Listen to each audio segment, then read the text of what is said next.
அது எடுத்து சாப்பிடுறோம். எடுக்கிறதுக்கு இருக்கா ஒரு ஓலை? ஒரு நிமிஷம் கூட வரலையே. அதே அரைக்கு குறையமா தானே சாப்பிடுது.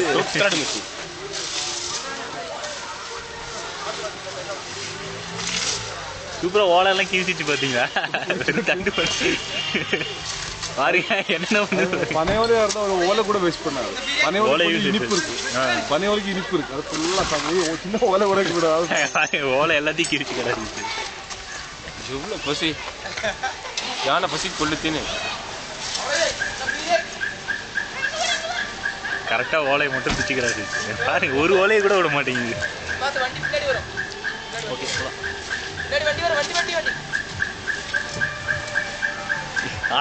எப்படி உரிச்சு எடுக்குது.